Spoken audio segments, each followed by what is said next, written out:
I seem destined to a truculent eccentricity, whether I wish it or no. I was 33. One day in Paris, I received a telephone call from a brilliant young psychiatrist.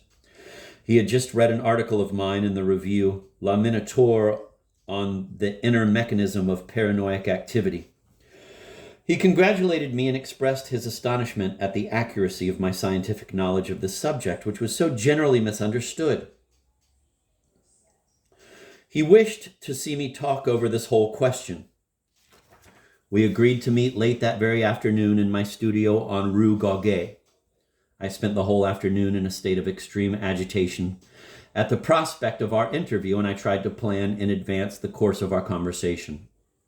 My ideas were so often regarded, even by my closest friends in the surrealist group, as paradoxical whims, tinged with genius to be sure, that I was flattered finally to be considered seriously in strictly scientific circles.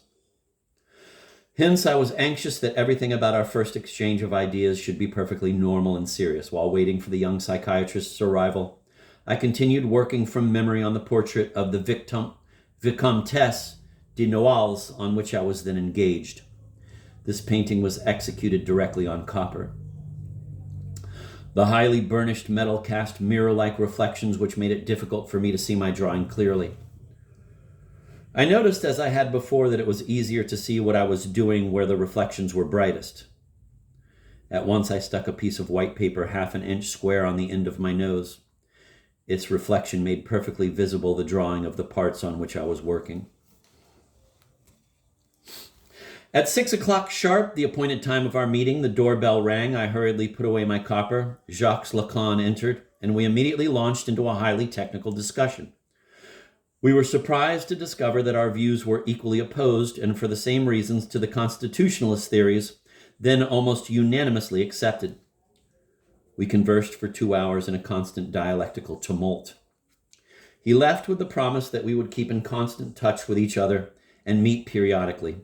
After he had gone, I paced up and down my studio, trying to reconstruct the course of our conversation and to weigh more objectively the points on which our rare disagreements might have a real significance. But I grew increasingly puzzled over the rather alarming manner in which the young psychiatrist had scrutinized my face from time to time. It was almost as if the germ of a strange, curious smile would then pierce through his expression.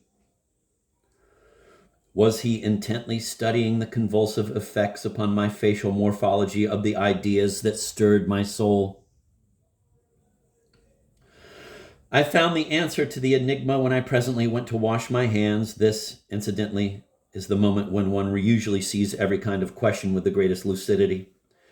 But this time the answer was given me by the image in the mirror. I had forgotten to remove the square of white paper from the tip of my nose. For 2 hours I had discussed questions of the most transcendental nature in the most precise, objective, and grave tone of voice without being aware of the disconcerting adornment of my nose. What cynic could consciously have played this role through to the end?